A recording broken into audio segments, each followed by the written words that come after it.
Have you ever wondered why there are so many different languages in the world? Hello Louise! Bonjour Rachel, comment vous allez? Vous allez bien? Moi je vais très bien aujourd'hui, mais je suis un peu triste parce que mon mari a voyagé au Burkina. Burkina se trouve en Afrique de l'Ouest. Hi Carla! Hola Rachel, qué bueno verte.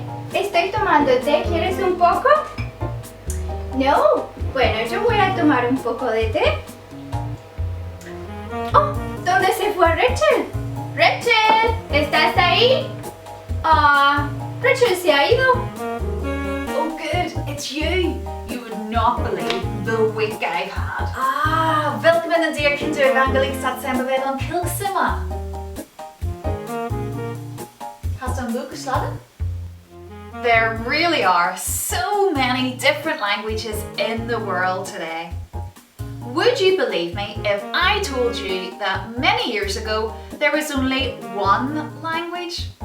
Well, that's true, because we read about that in the book in the Bible, Genesis, which means beginnings.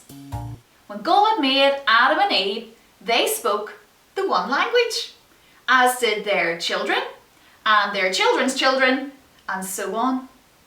When God warned Noah about the flood, they spoke the one language. When Noah and his family came out of the ark, God said these words: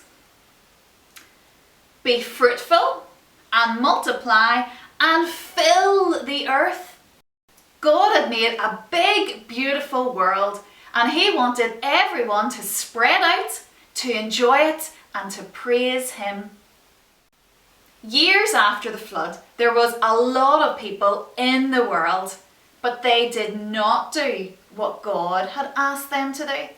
We read in Genesis chapter 11, verses 1 and 2, these words: "Now the whole earth had one language and one speech.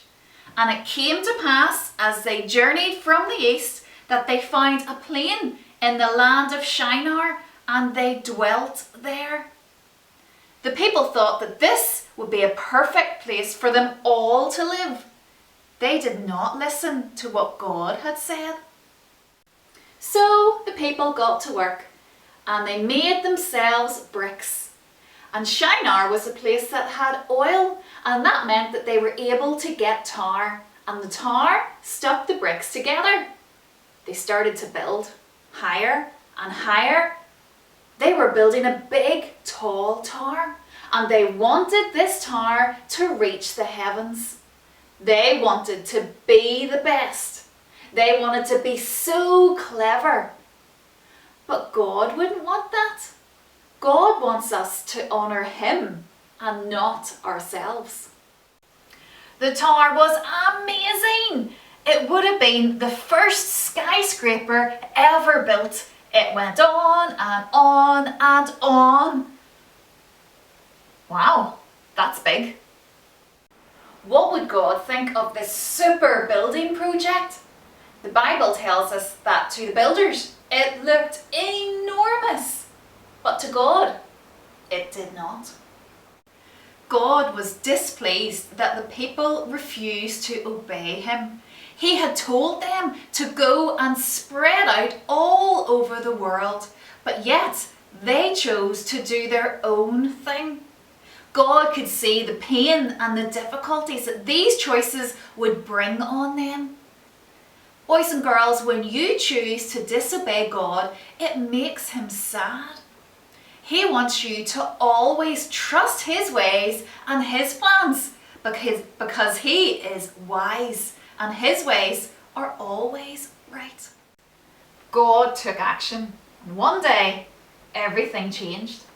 Say there was one worker and he talked to the other one and he said, "Can you pass me some more bricks?" But the guy that he spoke to looked at him with horror.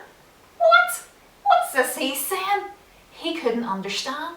So he replied saying, "I don't know what you're saying." To which the first person looked at him and thought, "What's he talking about? I have no idea what he's saying." Can you guess what had happened? God had confused their language. So one builder was talking one language and another builder was talking a completely different one.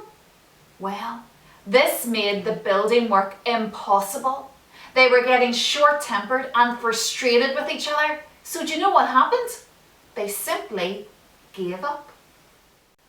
They discovered that small groups could in fact understand each other, so that little group stayed together. But it wasn't enough to keep building this big tower. So what happened? People in their groups began to do what God had asked them to do in the first place. They began to spread out and scatter across the world. Meanwhile, the tower lay silent and unfinished.